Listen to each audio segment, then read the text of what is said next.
¿Cómo les va? Muy buenos días. Exactamente 11 de la mañana, una mañana gris con un poquitito de lluvia en la ciudad de Buenos Aires. Vamos a estar hablando de todo lo que tiene que ver con lo que se está imaginando en el Congreso para después del 26 de octubre, donde recordemos que el 26 de octubre no va a haber cambios en la composición de los bloques, dependerá del resultado, pero esto recién se va a concretar a partir del 10 de diciembre. Recordamos una semana donde hubo dos sesiones fallidas, una convocada para el mediodía, otra para las 14, y tenían que ver con la posibilidad de la presencia de dos ministros y de la secretaria general de la Presidencia. A las 12 estaba convocado Toto Caputo, ministro de Economía. A las 14, Mario Lugones y Karina Milei habían comunicado que no iban a poder concurrir, decía que tenían distintas actividades. En el caso de Caputo estaba llegando de Estados Unidos, Lugones tenía otra reunión, Lugones planteó la posibilidad de responder por escrito algunas consultas. Así que bueno, este fue el escenario, dos sesiones fallidas.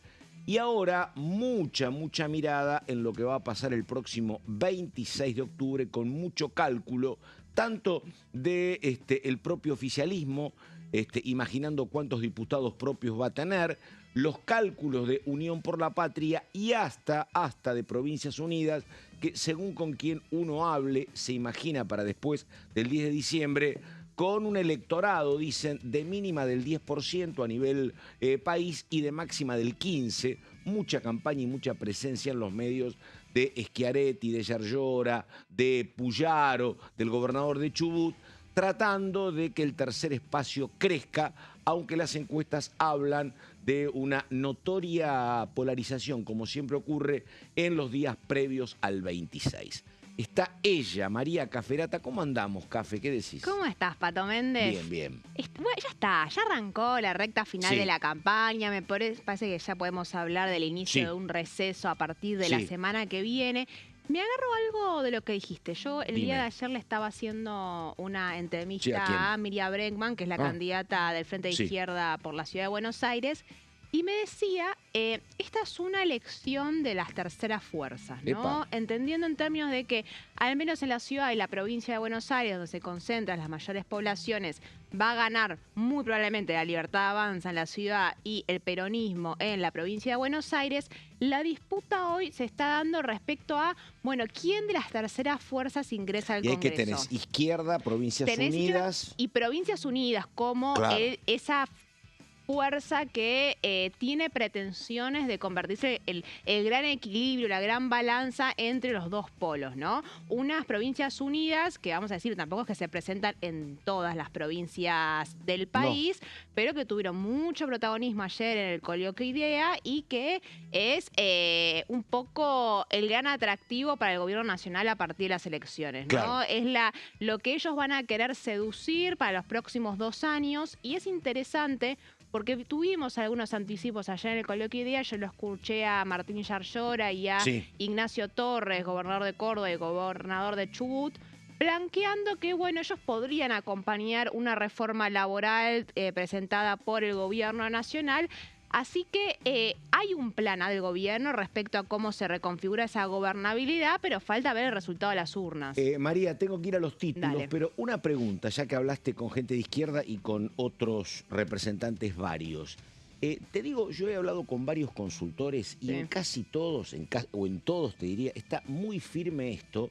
Es un dato, no para que el gobierno celebre con champán, pero sí para que esté medianamente tranquilo, que es el dato de que el núcleo duro del voto libertario oficialista no baja del 35%. Me lo han dicho varios consultores. Digo, para lo que eran las expectativas del gobierno hace 6 meses puede parecer poco, pero para esta situación que es complicada, en lo económico, en lo político y demás, digo, que vos tengas un 35 de piso y que puedas arañar un par de puntos más. Digo, me parece un escenario, bueno, no es el ideal, pero tampoco es el peor. Yo creo que te brindan con champán si le decís que sacan más de 35 puntos a nivel nacional, la Libertad Avanza. Hoy por hoy el escenario, ahí me dicen, está un poquito por debajo de los 35, por encima de los 30, que recordemos es el núcleo porque fue los votos que tuvo Javier Milei en la primera vuelta en el 2023. Hay 30, claro. Ahí tenés entre 30, 33, 35. Claro. Hay que prestar mucha atención porque también, más que el resultado electoral, la importancia va a ser la lectura de ese resultado electoral y acá va a haber toda una disputa respecto a qué significan los votos. Obviamente que si la elección es muy buena para el gobierno y te saca 40 puntos a nivel nacional, bueno, la lectura es muy clara. Lo mismo por lo contrario, si el gobierno saca 30 puntos a nivel nacional, es una derrota. Claro, ahora, exactamente. Bueno, por eso yo dije 35, ¿viste? Por eso, claro, porque 30 es complicado. En ese medio, que es lo que un poco todos están anticipando, es que se va a dar la pelea por las interpretaciones. Y si querés después los dos conversamos un poco sobre qué consiste esa pelea. Lo que vos decís engancha con otra cosa. Parece el tema de la cotización del dólar, las bandas del dólar, el piso y el techo. Claro, porque el otro que hay que mirar es a cuánto llega Fuerza Patria, ¿no?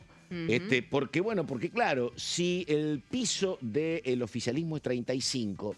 es muy raro que Fuerza Patria, por más que le vaya bien en Buenos Aires, llegue al 45. Parece mucho. Entonces la diferencia sería de 6, 7 puntos. Te hago un anticipo. Pero si el piso del oficialismo es bajo, puede ser más amplia la diferencia. De todas las lecturas políticas que hay sobre el resultado electoral, el cristinismo y la Libertad Avanza coinciden en el mismo análisis, que es algo muy curioso, que es ¿cuántos votos saca el peronismo? Claro. ¿Cuántos porotos entran del peronismo en el Congreso de la Nación? Y eso te lo dicen en el gobierno y te lo dice también cerca del entorno de Cristina Fernández de Kirchner, que dicho sea de paso, hoy es el 17 de octubre y va a haber una caravana por la tarde hasta su domicilio en el barrio de Constitución. Pero te dicen eso. Lo que depende de lo que vamos a estar prestando atención es, suponete que entre las bandas queda el resultado de la Libertad Avanza, lo importante es cuántos votos va a tener el peronismo. Y el peronismo ya está preparando una aplicación para tener el día de las elecciones, para que te contabilice todas las fuerzas peronistas en todo el país, porque recordemos que Fuerza Patria no se conformó en todo el país. Pero compiten candidatos peronistas que no se llaman Fuerza Patria en lugares importantes. No es la provincia de Buenos Aires, pero está Formosa, está Santiago del Estero, con 2 candidaturas afines, y está Tucumán. Y no sé si no se me escapa alguna más. Y Entre Ríos, creo. ¿Que no tiene o que sí tiene? No tiene Fuerza Patria como nombre. Algo curioso, en Tucumán sí está Fuerza Patria. ¿Está Fuerza Patria? Y te da la ¿Y es Jaldo o no es Jaldo? Bueno, en Tucumán vos tenés que hay Fuerza Patria, pero tenés a Jaldo y a Mansur. Que es difícil interpretar si los votos que va a sacar Fuerza Patria en Tucumán son de el obviamente, si mirás el comportamiento de los diputados de Jaldo, te diría que no. Exacto. Y contrario es la interpretación en Formosa. Formosa no estará Fuerza Patria, que es lo que se llama Frente para la Victoria, que está hace muchísimos años.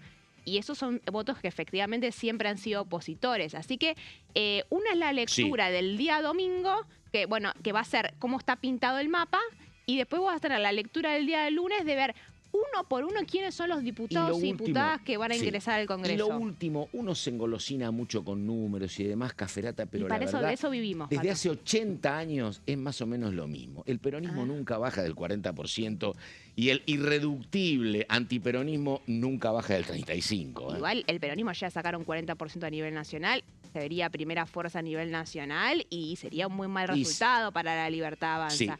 Hay que ver cuántos votos efectivamente Provincias Unidas le termina sacando al peronismo en un contexto que vamos a decirlo de extrema polarización, que fue un poco lo que pasó con el anuncio de Donald Trump hace unos días, amenazando con que él no iba a haber swap de monedas con Estados Unidos si Javier Milei no ganaba las elecciones. Ahí hubo una especie de campaña del miedo para esos votos que decían, no sé si quiero votar a Libertad Avanza, pero que podrían votar a Libertad Avanza. Sí, y lo otro, y tengo que ir al corte, pero digo, si uno recuerda lo que era la segunda vuelta, número más, número menos, había sacado Massa un 37, Milei 30 y Patricia Bullrich andaba por los 23. Digo, otra gran cuestión, puede ir mucho a Provincias Unidas, pero parte de ese núcleo duro de Patricia, de lo que era Juntos por el Cambio, parte va a ir a el oficialismo, pero habrá que ver cuántos. Mauricio Macri, que ayer salió a tuitear con un respaldo muy fuerte del gobierno. Si tuviera todo ese respaldo, la verdad es una fiesta para el gobierno. Bueno, es curioso porque ahí se va a ver traducido lo que pasa en la Ciudad de Buenos Aires. Estamos viendo que la Ciudad de Buenos Aires están advirtiendo en la campaña del PRO, me están diciendo que Patricia Bullrich está cerca de los 40 puntos. Sí. 40 puntos, no sé si es un muy buen resultado. Y viene bastante si menos. Que unís las dos fuerzas. En su momento sacó 50 Carrió y sacó Larreta, hizo una elección bárbara. Cuando ganó a Lustó también estaban en 49 y 50. Y recordar lo que sería unir los votos que sacó Silvia Lospenato y Manuela Adorni en las legislaturas porteñas. Sería bastante más debajo de esos votos. Estamos en orden del día, es viernes, hay muchos números en la cabeza, títulos y así seguimos.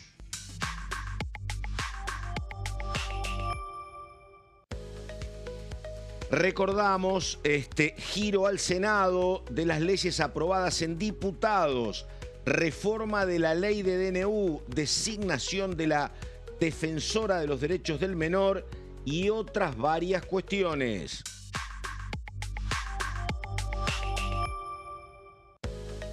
Mirá vos, es un tema de campaña en casi todos los partidos.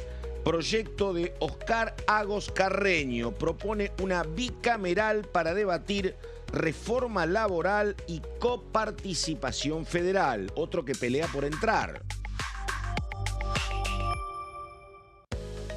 Recordamos, esto tiene que ver con la presencia el miércoles de Juan Paso en el debate por el presupuesto 2026. El titular de la agencia de recaudación se presentó en la cuarta reunión informativa de Presupuesto y Hacienda para tratar el tema presupuesto 2026. Bueno, Caferata, 11 de la mañana, 11 minutos. ¿Llovía cuando venía para acá? Caferata no, ¿no? No, había parado justo. Bueno. Llovió un ratito a la mañana. Bueno, vamos a ver, me parece, si querés, no sé si vamos a la... Tengo placas, vamos. Ok, Sí, no sabía. Vamos a conversar un poco porque quedaron muchos temas pendientes y un poco el resultado de la elección del 26 de octubre va a definir para qué lado va a ir la agenda parlamentaria. Hasta ahora venimos de 2, 3 meses en los cuales la oposición vino protagonizando la agenda, hubo sesiones casi semanales, escenarios insólitos que esta semana misma se convocaron sesiones que en este caso no se pudieron llevar a cabo. Hubo un acuerdo con Martín Menem como parte de los bloques opositores, pero la realidad es que estaba muy justo el quórum por parte de la oposición para poder citarlos. Más allá de que los funcionarios ya habían advertido que no iban a venir, la posición estaba complicada para conseguir el número y bueno, es el escenario electoral, es el impacto del anuncio del salvataje financiero de los Estados Unidos y también tiene que ver con ese sector del medio que es Provincias Unidas, que está analizando a ver dónde se va a posicionar, si es dador de gobernabilidad para con Javier Milei o si tiene un rol opositor mucho más duro. Es interesantísimo eso, ¿no? Porque está bien, viste, después falta mucho tiempo, pero ¿hasta cuándo vos sos dador de gobernabilidad? Ponele que se lo planteen como objetivo para todo el 2026, pero ellos tienen pretensiones presidencialistas. Bueno. En algún momento te dicen, hasta acá llegó mi amor, ¿no? Porque obviamente quieren... Ayer hablaba Yarlora, dice, lo mencionó Schiaretti, porque el tema era que le preguntaron a Yarlora si él era candidato presidencial. Sí. Y obviamente él no... Dice tiene reelección. Pero además, viste, él es un hombre que no es Schiaretti puro, pero no puede dejar de reconocer que la figura principal es el ex gobernador Schiaretti. Así que dijo, está Schiaretti y hay varios más. Pero tienen ambiciones presidenciales, así que no van a ser eternos dadores de gobernabilidad, me parece, con el actual oficialismo. Yo ahí destacaría algo que analiza el gobierno, que es todos estos gobernadores que están impulsando Provincias Unidas tienen reelecciones en el 2027 y lo más probable es que quieran reelegir. A ver, Maximiliano Puyaro llevó a cabo una reforma constitucional para poder reelegir como gobernador. Y si vos querés reelegir como gobernador, necesitas recursos. Entonces, hay una expectativa de una alianza natural de cara al 2027 en términos de vos querés reelegir como gobernador, necesitas recursos, necesitas que yo no te moleste tampoco mucho en las respectivas provincias. Yo necesito que me des los votos para avanzar con las reformas de esta segunda etapa del gobierno. Hay una perspectiva de parte del gobierno, es decir, si el resultado es más o menos el esperado, no hay grandes sorpresas, va a haber un escenario de negociaciones que no va a ser lo que pasó en el último medio año. Hay una expectativa de llevar a cabo nuevos acuerdos. Hay que ver quiénes son los protagonistas de que van a llevar esos nuevos acuerdos, porque estamos viendo que van a haber cambios en el gabinete y la interna en la cúpula del gobierno se Sí, y te diría que se complicó bastante en Por la supuesto. última semana. Y Sí. con otro dato aparte, estamos teniendo el rol que está teniendo Estados Unidos en la política nacional del país, ¿no? Con Barry Bennett Bennett y manteniendo... Bessent, los dos. Sí, en este caso Sí. Barry Bennett es un Sí. asesor de Donald Trump, no tan cercano a Donald Trump, pero es un asesor de Donald Trump, que tuvo una reunión organizada por Santiago Caputo con Miguel Ángel Pichetto, Rodrigo de Loredo y con Ritondo. Cristian Ritondo Sí. pidiéndoles gobernabilidad. Entonces tenés acá que la Casa Blanca no solamente está ofreciendo plata, sino que está pidiendo gobernabilidad al presidente Javier Milei, sino que está sin intermediarios hablando directamente con los aliados del gobierno. Que donde el gobierno va a tener que entenderlo y resolverlo a eso, ¿no? Porque a veces me parece que este es un gobierno muy confrontativo, más cómodo chocando. Digo, yo entiendo que es en campaña, pero ayer había un gobernador enojado, creo que era Yarlora, con Patricia Bullrich, que dice los gobernadores nos viven golpeando la puerta pidiendo plata.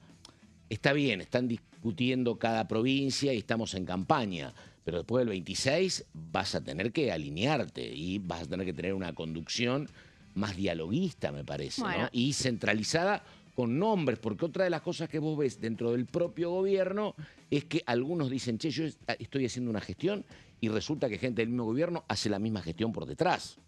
Sí, que es lo que estamos viendo, Claro. porque a ver, hay un reclamo que es que no queda del todo claro quién está tomando las decisiones hoy en día en el gobierno nacional. También falta una semana para las elecciones. El tema es resistir para ese 26 de octubre y se toman las decisiones que se tienen que tomar el 27 de octubre. Ahora, ¿va a ser Santiago Caputo? ¿Va a ser Guillermo Francos? Sí. Vamos a ver quiénes ocupan eso. ¿Va a haber un desembarco de algunos funcionarios del PRO al gabinete? Todas esas preguntas que formaron parte de la conversación que tuvo Mauricio Macri en su momento con Javier Milei se van a tener que plantear el 27 en base a cuál sea el resultado electoral. Porque también es cierto que si la Libertad Avanza hace una muy buena elección, me decían, ¿por qué va a querer que de repente Mauricio Macri le vaya a intervenir a alguno de los ministerios, que hasta ahora había sido la política que había tenido la Libertad Avanza? Entonces va a depender de ese resultado y qué interpretación se le vaya a dar, que se vayan a poner en juego las futuras alianzas. A ver, las placas, por favor, las primeras, vamos. Sí, porque te decía, entonces, hay un tema que más allá de hacia qué lado de la balanza vaya a ir el debate legislativo, sea del lado del oficialismo o sea del lado de la oposición, que el presupuesto va a ser un tema de discusión y le interesa tanto al oficialismo como a la oposición. Ahí coinciden ambos en que tiene que haber un presupuesto sancionado por el Congreso de la Nación y que no se puede seguir prorrogando el de hace 2 años. Perdón. Entonces vos tenés que aparte, es muy curioso porque la semana que viene van a haber reuniones de comisión, están pidiendo, bueno, que probablemente vaya Carlos Buerman de vuelta a dar algún tipo de explicación y vamos a ver cuántos diputados van a la comisión de presupuesto emplazada. Porque es otro mundo, digo, ¿viste? Si vos me decís, mira, che, hay que darle gobernabilidad, tiene que incorporarse la oposición, voy a hablar con los gobernadores. Es fácil decirlo, pero después tampoco podés clausurar porque no te gusta la Comisión de Presupuesto y Hacienda o hacer oídos sordos a todo. Si se incorporan, vos también vas a tener que conceder y ceder. Vamos a ver cómo juega Bertil Venegas Lynch. Sí, cómo juega el nuevo presidente de la comisión, que lo estamos viendo. Que en principio... Desde lo empático viene mejor que el compañero. Te trata por el nombre de pila, te dice dale Carlos, bueno Germán, como que tiene un trato así un poco más cercano. Que ayuda, no es menor. Es muy distinto al de José Luis Espert. Bueno, entonces, yo traje acá unos puntitos que vamos a aclarar. Lo más importante es lo que piden de recursos a las provincias. Ahora, en el mientras tanto hay unos puntos de discusión, yo te diría ideológicos, que le están objetando a este presupuesto, que tiene que ver con algunas derogaciones. Una es ese 6% del PBI que establece la ley de educación tiene que estar destinado a la inversión educativa. La otra fue la derogación de la ampliación de zonas frías. Y la otra tiene que ver con la eliminación de la movilidad y la actualización que tiene la asignación universal por hijo. Acá hay reclamos muy concretos de decir... La UH, que es este gobierno, las políticas que tuvo, que continuando lo del gobierno anterior, fue que la UH continuara actualizándose por encima de la inflación, también como una manera de... Hoy es condición sine qua non para entibiar el consumo, por ejemplo. Para el consumo y también para por el tema de la reducción de la pobreza, ¿no? Siempre que ha tenido la UH. Bueno, acá hay una disputa respecto a volvamos a actualizarlo por inflación. Vamos a ver cómo se resuelva.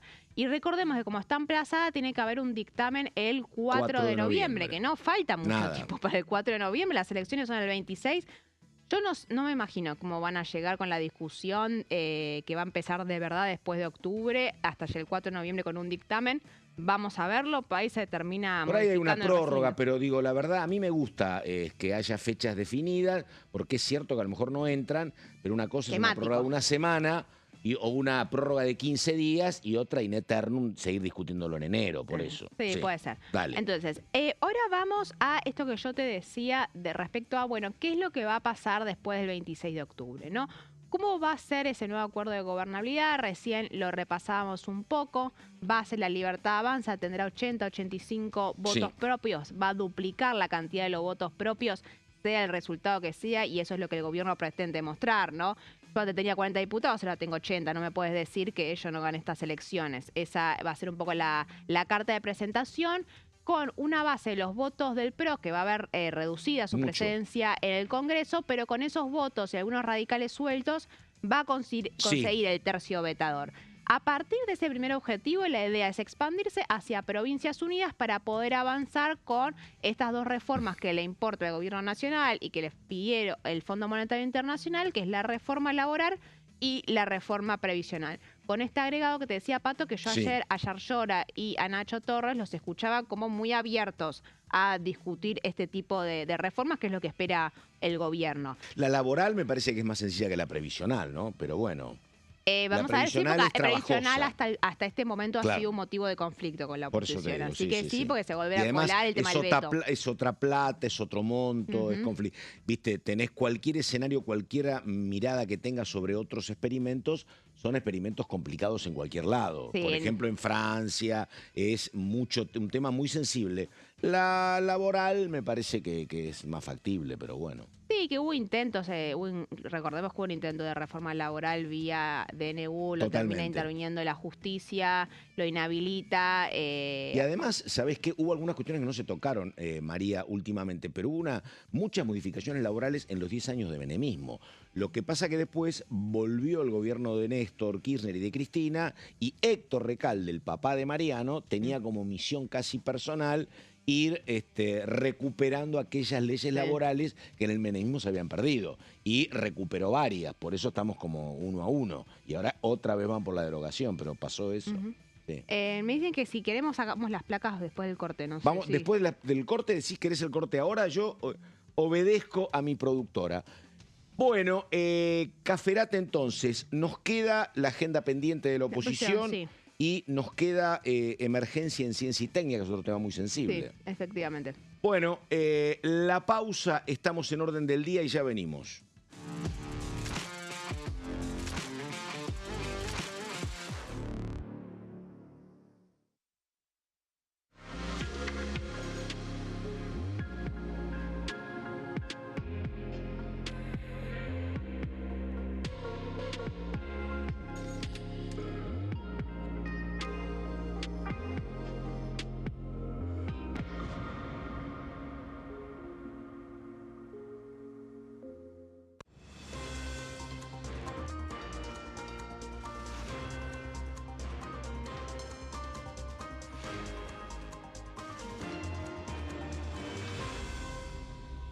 Consenso, de lunes a viernes, 12 horas. ¿Qué función cumple el Congreso? El Congreso ejerce su función legislativa a partir de la deliberación y sanción de leyes que busquen el bien común de todos los habitantes. Durante 2024 se sancionaron 44 normas de enorme trascendencia, como la Ley Bases y Puntos de Partida para la Libertad de los Argentinos, la Ley de Medidas Fiscales Paliativas y Relevantes y la Boleta Única de Papel. La Constitución Nacional determina las atribuciones del Congreso, las cuestiones sobre las cuales puede y debe legislar, así como sus limitaciones. También establece la relación entre los distintos poderes, que es fundamental para equilibrar el sistema republicano. Además de legislar, El Congreso tiene la función de ejercer el control del Poder Ejecutivo. Entre otras atribuciones, ese control incluye el pedido de informes, las interpelaciones, la actuación de la Auditoría General de la Nación, dependiente del Congreso, la posibilidad de solicitar juicio político y la aprobación de las cuentas de inversión. Desde la reforma constitucional de 1994, el jefe de gabinete de ministros tiene la obligación de concurrir periódicamente al Congreso para informar acerca de la marcha del gobierno. Este informe se realiza alternadamente en cada Cámara del Congreso.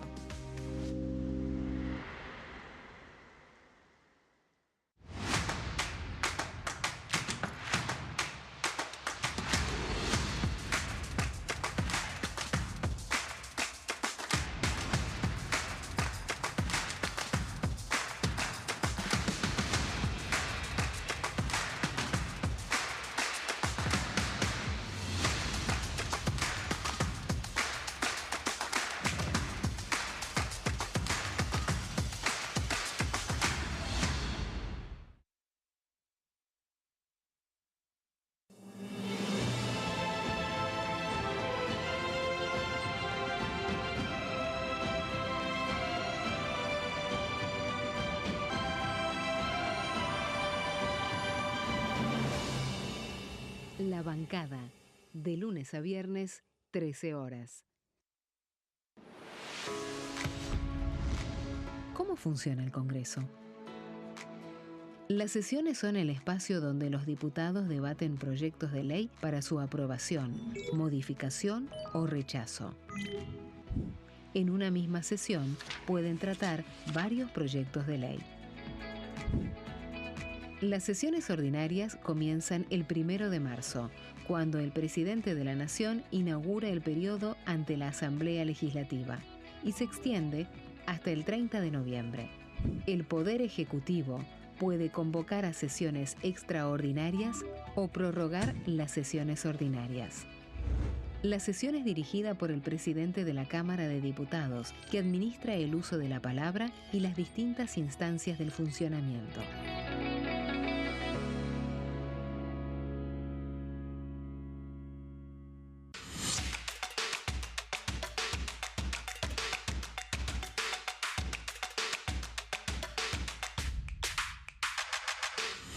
Quórum, de lunes a viernes, 14 horas.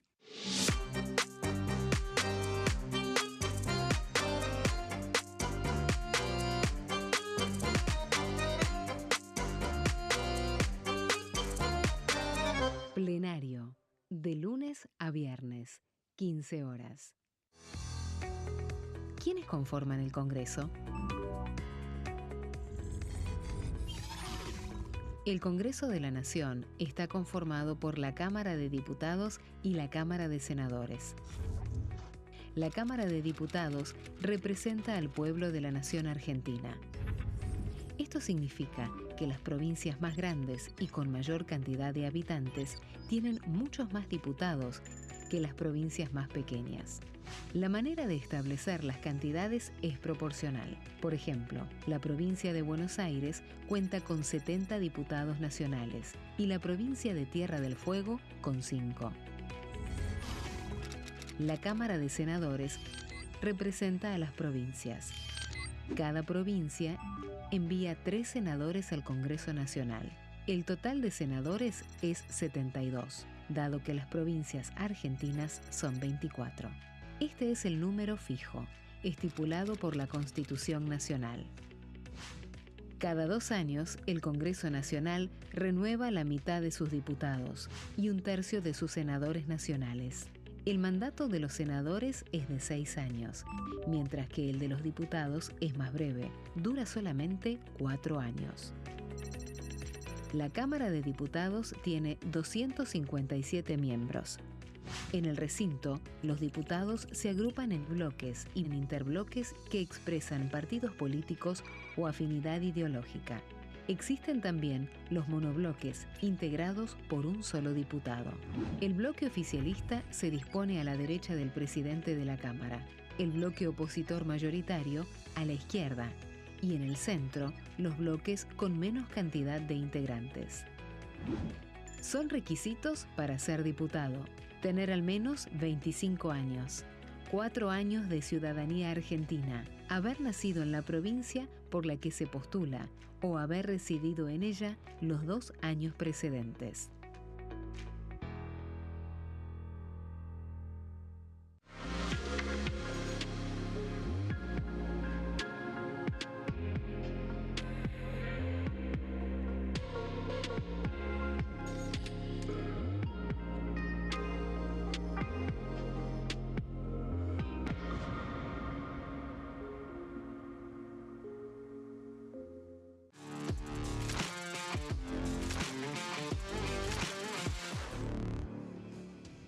Estamos en orden del día, enseguida estamos con el señor Gonzalo Solabarrieta con un tema que dice él, después amplía, que podría perder estado parlamentario, juicio por jurados. En un ratito estamos con Gonzalo, pero María había explicado nada más que un par de placas y queda varia data por el camino. A ver, diga. Somos muy largueros, Pato, sí. a veces. No soy yo el responsable, dale. No, Dale. bueno, rápidamente planteamos cómo se define el 26 de octubre, si la agenda va a ser la del oficialismo, va a ser la oposición. Estos serían los temas pendientes, como va después Ratar Gonza, que quedaron de la oposición. Uno es, obviamente, la reforma de la ley de DNU. Recordemos que se avanzó en la Cámara de Diputados para avanzar con la sanción de la reforma de la ley que regula los decretos de necesidad y urgencia, pero a raíz de que se volteó el artículo 3 que definía ese plazo de 90 días para tratar los DNUs, es que ahora el proyecto volvió al Senado, que sí, es la Cámara de Origen, ¿no es cierto? Brevemente, la ley lo que buscaba hacer era acrecentar el control del gobierno sobre los decretos presidenciales. Establece un plazo para su tratamiento. Hoy en día no existe un plazo, los DNU pueden no tratarse nunca en el Congreso y seguir vigentes. Y fijaba también la obligatoriedad de que se trate en las dos cámaras. Hoy por hoy solamente con la aprobación de una cámara basta. Lo que te decía, en algunos sectores sí, es muy rígida. Pasamos de algo muy flexible totalmente a algo que sea muy de muy parlamentario. pro ejecutivo a uno muy pro parlamentario. Pero, María, 10 segundos, una Sí, consulta. Esto está en el Senado. El Senado posiblemente vi por ahí que lo podía tratar la semana que viene, pero ¿cómo lo ves? yo le veo ¿Escéptica? 100% escéptica. Dale, Primero está. tiene que tratarse En en comisión. comisión, Sí, porque si no lo tratás en comisión necesitas los 2/3. sí, Y ya vimos que el gobierno no tiene los 2/3 para poder avanzar. El gobierno, no, perdón, la oposición sí. no tiene los 2/3 para poder avanzar en ese sentido. Lo vimos con el intento de evitar la privatización de Nucleoeléctrica, así que yo te diría, Pato, que vamos a patearlo para después de Sí. las elecciones. Después, otro de los temas que quedaron pendientes... Gran alivio para el gobierno. Sí, que viste que estábamos Sí, diciendo un poco sí, los nuevos acuerdos de gobernabilidad que puede tener el gobierno. Voltear ese artículo 3 fue un anticipo sí, de los totalmente. acuerdos políticos que puede cerrar el gobierno después de octubre si empieza a volver a tejer estos acuerdos con los aliados. Tenemos también la emergencia en el sector de ciencia y técnica que se aprobó en la Cámara de Diputados y giró al Senado el día de ayer. Tenemos el Plan Nacional contra el Alzheimer que se aprobó en la Cámara de Diputados y giró al Senado ahora. Y después tenemos estos temas que son más bien... sí. ¿Cómo espadas llamarlos? incómodas contra... No, espadas no, como aguijoneos incómodos contra el gobierno nacional, que son la moción de censura contra Francos, hay que ver cómo se resuelve Claro. la falta de aplicación de la emergencia en discapacidad, hay que ver también qué rol tiene Francos, ¿no? Después de las elecciones de octubre. Un Franco que dijo, recordamos, pongan toda la firma, porque si no yo tengo que someterme a la posibilidad de esta moción de censura y otros hacen tanto como yo, pero no firman nada y no tienen Es responsabilidad. que se refiere Avanzada a... explícita, ¿no? No, se refiere específicamente a Claro. este tema de la emergencia en discapacidad y la decisión de sacar un decreto que la promulga pero no la aplica y que el responsable político es Guillermo Franco, estamos viendo el castigo del gobierno, pero el que toma la decisión es Santiago Caputo. Claro. Entonces tiene que ver con que yo tengo que poner la caripela, pero los que toman las decisiones en este sentido son otros que no tienen ninguna responsabilidad Sí. política. Y algunos saltos que me parece que pegó también Caputo sobre lo que es un área de injerencia clara del ministro del Interior, que está directamente alineado también con Guillermo Por Franco. eso, ¿no? viste Sí. que en la última Sí. semana hubo varios rumores claramente direccionados sobre de la posibilidad de que Santiago Caputo asuma dentro de la jefatura de gobierno. Sí es cierto que Caputo está subiendo el perfil y se está hablando que va a ocupar algún tipo de cargo oficial. Hoy es un asesor sin firma, es un monotributista en el gobierno nacional. Bueno, se está viendo de que tenga algún tipo de relación de dependencia en este momento con el gobierno. Lo que dijo Milei era que no iba a adelantar anuncios, ratificó que efectivamente se va el ministro de Defensa, se va la ministra de Seguridad, que va a haber cambios, pero dice, te lo voy a decir en su momento, Sí, ¿no? sí, Ahora, hay que ver qué pasa, ¿no es Sí. cierto? Después tenemos también la licencia que se pidió José Luis Espert. José Luis Espert, después del escándalo que se generó por su relación con Fred Machado, se lo expulsa de la presidencia de la Comisión de Presupuesto, renuncia, pero iba a ser removido, y pide una licencia para no volver a la Cámara de Diputados. Esa licencia, que también buscaba evitar una expulsión, nunca se trató, todavía falta que se trate y le den la licencia. Hoy por hoy, José Luis Espert sigue siendo diputado nacional, como, digamos, con ninguna diferencia.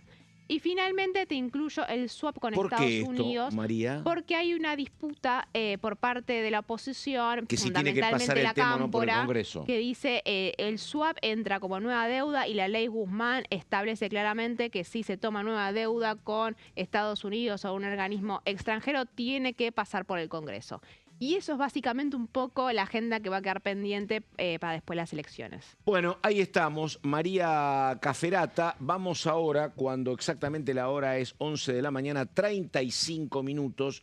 Solaberrieta, ¿qué tenés? Bueno, Dale. Pato, vamos a hablar de un tema que podría perder el Estado parlamentario y tenemos que decir que en el periodo de lo que fue el año pasado, 2024 y 2025, fue uno de los pocos temas, podríamos decir, que tuvo amplio consenso, en el cual trabajó y mucho. Y si tiene consenso, es lógico que pierda Estado parlamentario, ¿no? Ilógico. No, es ilógico, Por eso, claramente, totalmente, pero bueno. Pero ¿qué pasa? Ya tiene la aprobación en las comisiones, ya tuvo su dictamen, que lo vamos a empezar a repasar en las placas, ahí lo vemos, con más de 89 firmas, en la comisión del 23 de octubre del 2024, es decir, estamos a nada de que se cumpla un año del dictamen que se firmó en aquel entonces, que solamente faltó el apoyo, repasaba, de la izquierda y de Juan Bruje, que presentó un dictamen de minoría con algunas diferencias.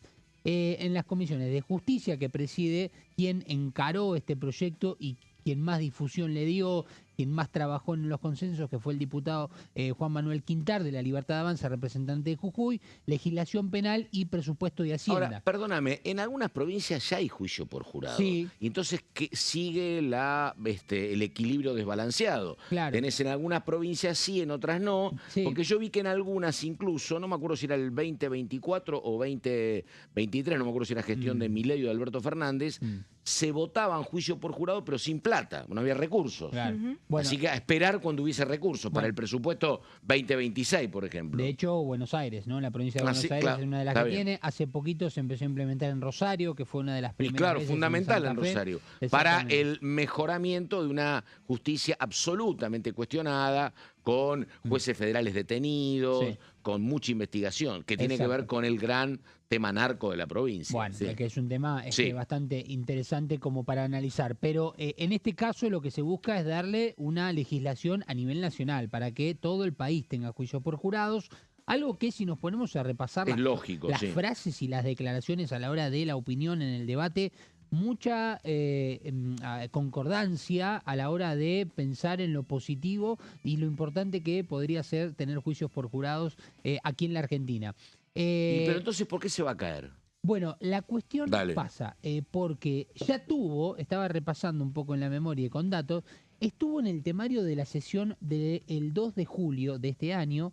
¿Qué sesión fue esa? Cuando se aprobaron los emplazamientos a las comisiones, sobre todo de presupuesto, tanto del Garrahan como de las universidades. ¿Qué pasó en esa sesión especial? Recordemos, fue cuando se le acercaron algunas diputadas al sector donde estaba José Luis Espert, y en donde se acercaron obviamente a defenderlo algunas diputadas de la Libertad de Avanza. Bueno, ¿qué pasó? Se aprobaron estos emplazamientos y quedaron muchos temas sin tratar. Cuestión que ahora estamos muy cerca del 26 de octubre, las elecciones de medio término.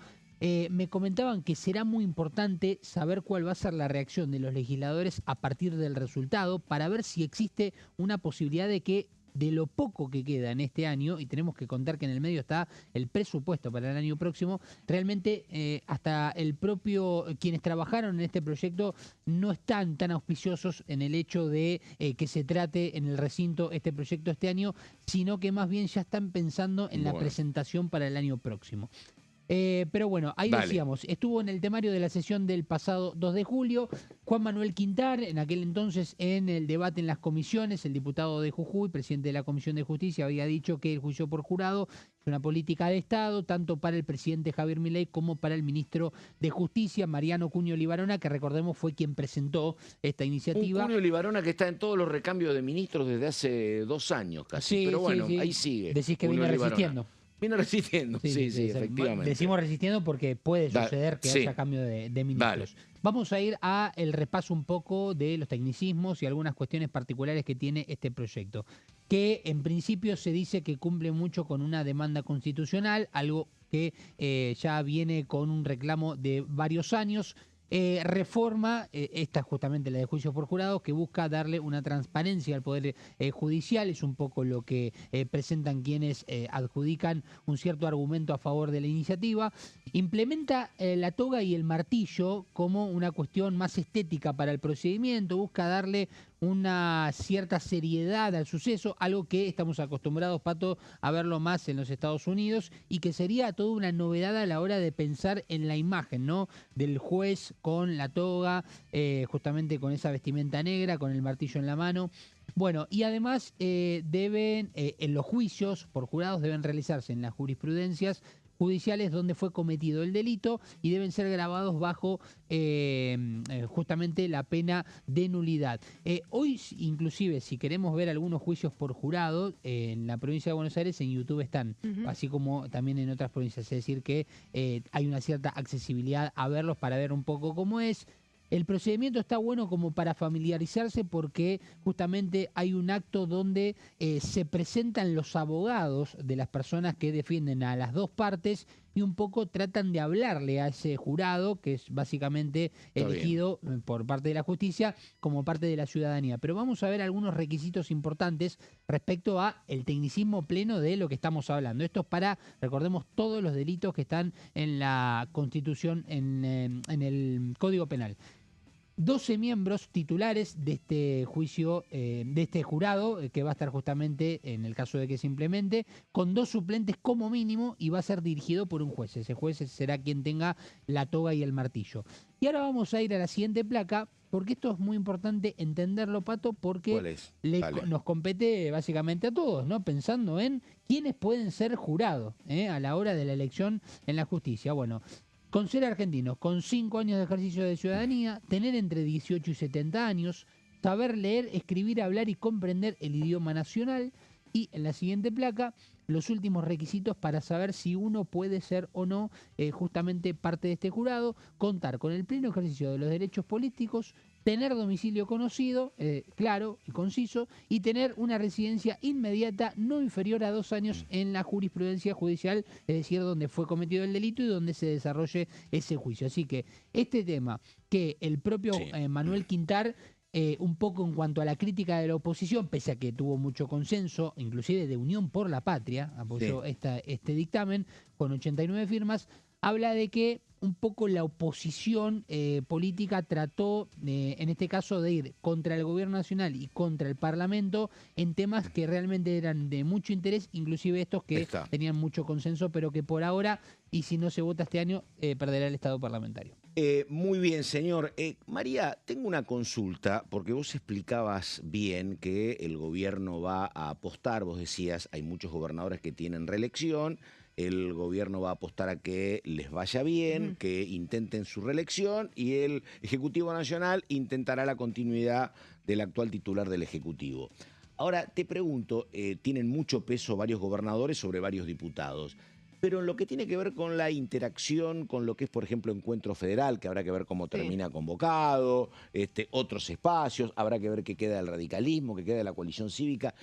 ¿Vos suponés que el gobierno va a intentar algún escenario de acuerdos parecido a lo que se intentó con la ley Bases al comienzo de la gestión? Y es el gran objetivo que hay, ¿no es cierto? Vamos a tener a partir del 11 de diciembre un recinto claramente dividido en tres sectores, ¿no? De un lado, el lado derecho, que es donde se suelen sentar La Libertad Avanza y el PRO, que va a ser el oficialismo más duro y claramente oficialista. En el medio vas a tener un pequeño sector que muchos de los que empiezan a dibujarse en algunos gráficos te lo pintan de verde, que va a ser Provincias Unidas, que hay que ver si puede tener de 20 diputados a 40 diputados en base a cómo le vaya en las elecciones este año. Es una realidad nueva esa, sí. Y bueno, te voy a decir, bueno, y después tenés otro sector que va a ser el peronismo y la izquierda, que es la oposición dura. Vos tenés van que a ser sector... casi a lo que pasaba al comienzo de la gestión de Milei, porque serían entre el peronismo y la izquierda. Ponele que el peronismo pueda sumar algunos, porque el peronismo viene una elección del 2021 que no fue buena, efectivamente. Pero bueno, ponele la que sea pandemia. con la izquierda, ponele que lleguen a 110, 112 diputados, en eso andarán. Sí, más o menos está, claro. Pero hay una expectativa de que crezca la fuerza del oficialismo y que se achique un poco también la del peronismo, no que crezca mucho.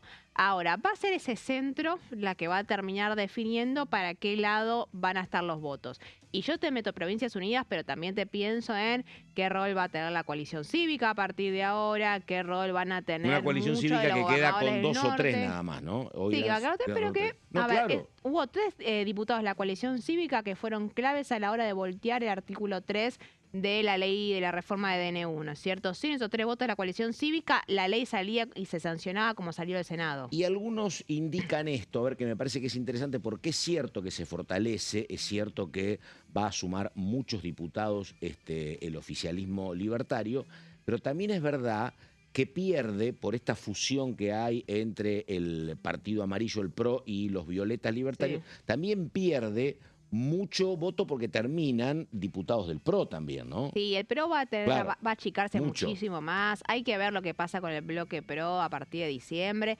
Sí, los bullrichistas no se pasan a La Libertad Avanza. ¿Qué va a pasar con algunos macristas? Por ejemplo, Ana Clara Romero, si va a pasar a formar parte de Provincias Unidas. Muy atento al resultado de los encuentros personales de Macri con Milei, por ejemplo, ¿no? Sí, y de cómo Macri vaya derivando esa gestión, sí. Macri ayer sacó un comunicado, un tuit en el cual decía, más allá del resultado de las elecciones, esperemos que volvamos a volver a tejer nuevos acuerdos, la importancia de que se sancione un nuevo presupuesto, pensando en esta idea de no cogobierno, pero sí de gobernabilidad con un PRO que participe mucho más de la toma de decisiones, que puede ser en el gabinete, con el desembarco de algunos funcionarios, se habla de Dietrich, se habla de Triaca, pero también acá dentro de la Cámara de Diputados, recordemos que se está discutiendo todo, se van a reelegir la integración de las comisiones, cómo se distribuyen los lugares en las comisiones a partir de diciembre,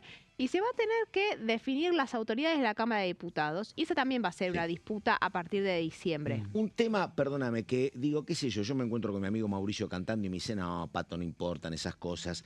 Yo creo que sí que tienen peso. Digo, ¿qué cosas? En esta armonización que es necesaria y que sería muy buena para el gobierno, establecer otro vínculo con Mauricio Macri, otro vínculo con la oposición, con los gobernadores, digo, ¿qué va a pasar con tuiteros? Por ejemplo, lo que pasó ayer con alguien muy cercano a Santiago Caputo, como el Gordo Dan, que habló pestes de los viejos demócratas y lo estaba señalando a Mauricio Macri. Sí, también a Huertain. También, por supuesto. Acá tenés, lo quieren sacar al embajador en Estados Unidos. Porque acá los libertarios están más acostumbrados, pero no lo veo muy cómodo a Mauricio si algún día acuerda algo. Che, en transporte vas a ver gente del PRO, vamos a establecer estas políticas porque queremos avanzar con la reforma laboral.